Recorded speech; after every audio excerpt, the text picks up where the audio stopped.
नमस्कार। भारतवर्ष का गौरवशाली इतिहास यूट्यूब चैनल में आप सभी का हार्दिक स्वागत है।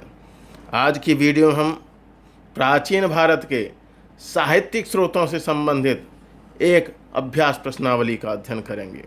आशा है यह इतिहास से जुड़ी हुई विभिन्न प्रतियोगी परीक्षाओं में आपके लिए लाभकारी सिद्ध होगी। हमारा पहला प्रश्न है, किस वेद को भारतीय संगीत का जनक माना जाता है? हमारे ऑप्शंस हैं अथर्ववेद, ऋग्वेद, सामवेद अथवा यजुर्वेद। हमारा सही उत्तर है सामवेद।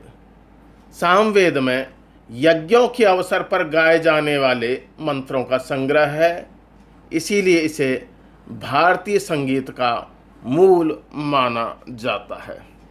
हमारा अगला प्रश्न है, प्रसिद्ध पुस्तक राजतरंगिणी के लेखक कौन हैं जिसमें कश्मीर का इतिहास वर्णित है? हमारे ऑप्शंस हैं बाणभट्ट, बिल्हड़, कालिदास अथवा कल्हड़। हमारा सही उत्तर है कल्हड़। 12वीं शताब्दी में कल्हड़ द्वारा रचित राजतरंगिणी को संस्कृत में ऐतिहासिक लेखन का बेहतरीन उदाहरण माना जाता है। हमारा अगला प्रश्न है, बौद्ध धर्म के सबसे प्राचीन ग्रंथ कौन से हैं? हमारे ऑप्शंस हैं त्रिपिटक, जातक, आगम अथवा कल्पसूत्र। हमारा सही उत्तर है त्रिपिटक। त्रिपिटक अर्थात विनय पिटक, सुत्त पिटक और अभिधम्म पिटक बुद्ध की शिक्षाओं का सबसे पुराना और मूल संग्रह है। हमारा अगला प्रश्न है, मेगास्थनीज द्वारा लिखी गई कौन सी पुस्तक है जो मौर्य काल के बारे में जानकारी देती है? हमारे ऑप्शंस हैं सीयूकी, इंडिका, अर्थशास्त्र अथवा पेरिप्लस ऑफ द इरेथियन सी। हमारा सही उत्तर है इंडिका।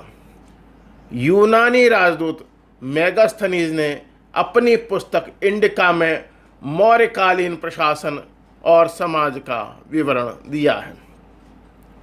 हमारा अगला प्रश्न है, पुराणों की कुल संख्या कितनी है? हमारे ऑप्शंस हैं 108, 4, 18 अथवा 10। हमारा सही उत्तर है 18। पुराणों की संख्या 18 मानी गई है। हमारा अगला प्रश्न है, कौटिल्य के अर्थशास्त्र का मुख्य विषय क्या है? हमारे ऑप्शंस हैं संगीत और कला, आयुर्वेद, धार्मिक कर्मकांड अथवा राजनीति और शासन कला। हमारा सही उत्तर है राजनीति और शासन कला। अर्थशास्त्र मुख्य रूप से राज्य संचालन, राजनीति, कूटनीति और अर्थव्यवस्था पर लिखा गया ग्रंथ है। हमारा अगला प्रश्न है, चीनी यात्री फाहियान किसके शासनकाल में भारत आया था? हमारे ऑप्शंस हैं चंद्रगुप्त मौर्य, कनिष्क, चंद्रगुप्त द्वितीय अथवा हर्षवर्धन। हमारा सही उत्तर है चंद्रगुप्त द्वितीय विक्रमादित्य। चीनी बौद्ध भिक्षु फाहियान गुप्त सम्राट चंद्रगुप्त द्वितीय के समय अर्थात 5वीं शताब्दी के प्रारंभ में भारत आया था।